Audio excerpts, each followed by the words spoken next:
Something I wrote a while back. Has no title or anything. Just, I don't know, a lot of weird scratching and scribbling, but I thought it was interesting. I must have wrote it about 4 or 5 years ago. In order to have respect for Christ, we must respect others. Then we can respect ourselves. And remember, there is no respect in hell. And our soul is supposed to be free, not to sell. Jesus gave us the choice to be miserable. Oh well. Follow him and obey, and do not be led astray and fall prey to the games that the stranger plays. Follow the laws of the land is what he commands. We know he has a plan, and he will understand. In the eyes of the Lord, it's not a sin to be homeless. Now many persecute the poor, but it's not the destitute who will have to confess. The ones who made homes hard to afford will be the ones who are poor. On earth, they wanted nothing but more, but they couldn't afford entrance through heaven's door. We must follow the rules of our landlords. We are forgiven. They're the ones who are going to have to explain. We may suffer. They will live in eternal pain, though. They refuse to show goodwill, and now they'll have to swallow their own pill. To hurt another is to hurt yourself. To be greedy is to squander your wealth. We have to respect it to be able to love. Generosity on earth is abundance up above. Love your enemy so they are not your enemy. And pray their hatred is set free. We don't have to agree. Realize that they really are the ones in need. Whoa. Well, we know that the ones trying to attack us are the ones who actually really need the help. The ones who really need Christ are the ones who are, like, talking crap about Charlie Kirk's death, and he's spending their whole lives worried about what someone else's opinion is.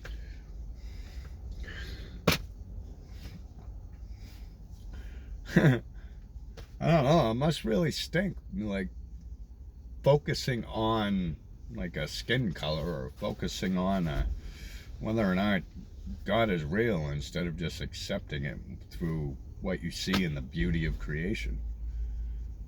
I mean, I know how much it sucked when my brain wouldn't accept that good was actually something that was rebelling against the world.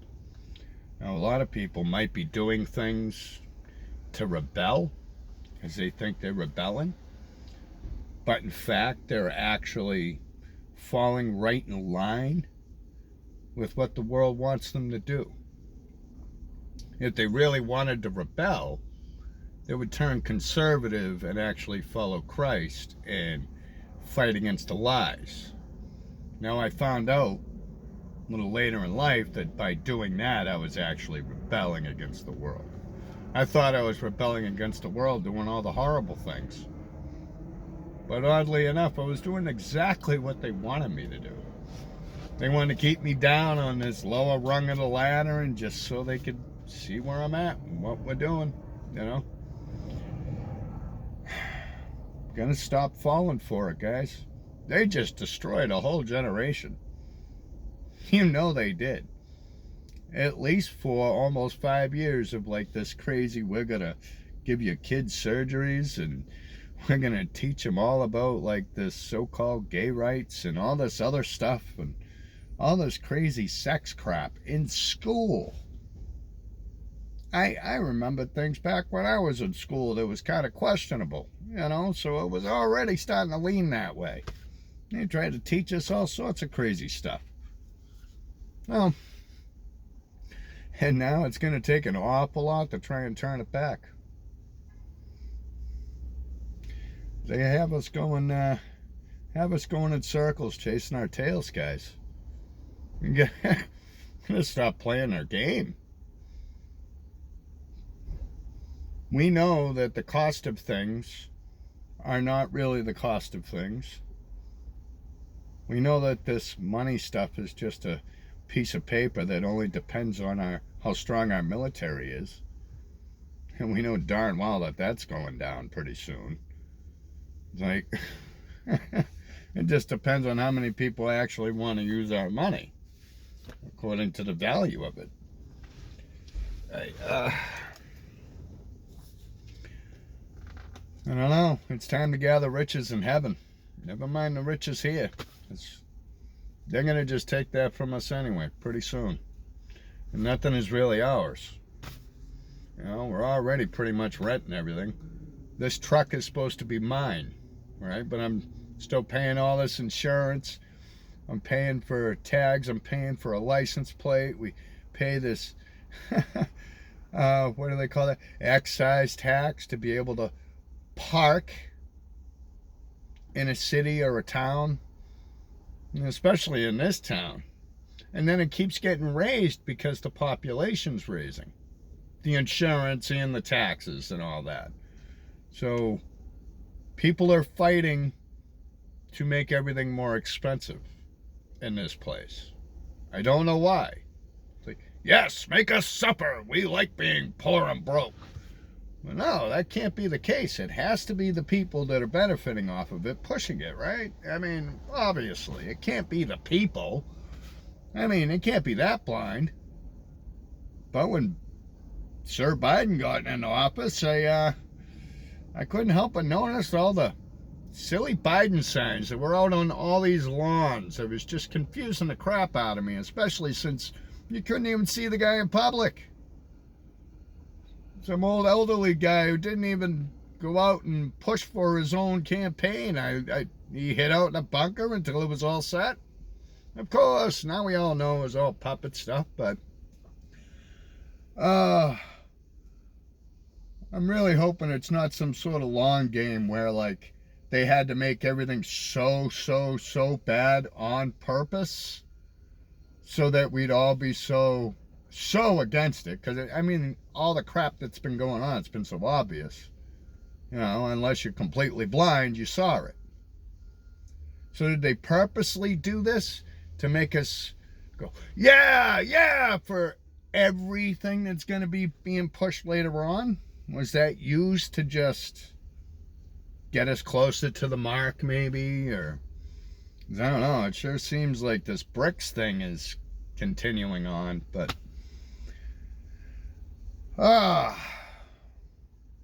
what are we doing, guys? Why do we keep playing this game? Why do we keep paying these people? Why do we do that? No, we can't afford to live. Shit, when I was homeless, it was illegal for me to be out in the woods and, like, light a little fire and be able to stay warm and, you know, maybe hunt something and actually skin it and eat it. If I had ever gotten caught doing anything like that, click, that's it, right to jail. You go to other states, you don't have a problem like that. If I went to go try and, don't even want to say that, never mind. Just, the state of Massachusetts is really messed up, guys. And something has to happen here. Something has to happen here. But I'm definitely behind enemy lines, and I'm definitely outnumbered on every angle. Everywhere I look, there's a rainbow flag, there's another BLM thing, and the front of our churches are loaded with every slogan that's been going past the freaking, that crazy 4 years, you know? I still got my phone on Spotify telling me to take vaccines and flu shots and all this stuff. I never got tricked by any of this. But no one wanted to hear me. People wanted to call me stupid. Now who's stupid now? And I'm not doing the I told you so to any of them. It's just, man, I seen it. I seen it coming. And I don't know how no one else around here saw it coming either. Unless they were part of it and were in agreement with it. My church?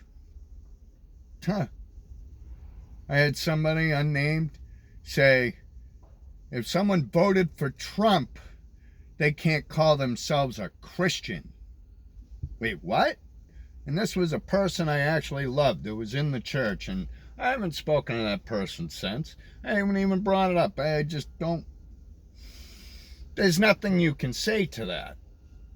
I mean, I could make all the explanations in the world and they're not going to hear me. If you don't get it by now, that's because you're willingly not getting it. You're wrong on purpose.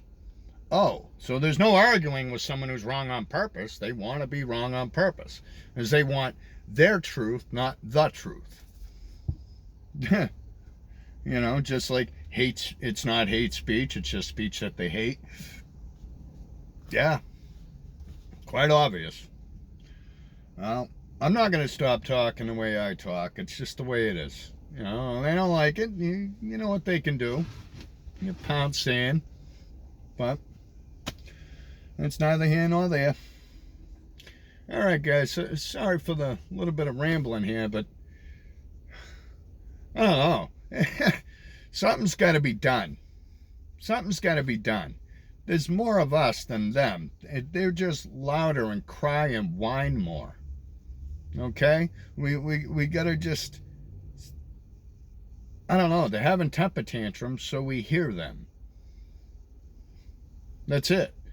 Like a crying baby. You could have 3 or 4 crying babies in a room, and it would feel like, you had about 500 people in there. It would just be so loud if they were all crying. Well,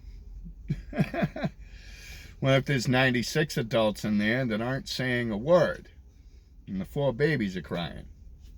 Really?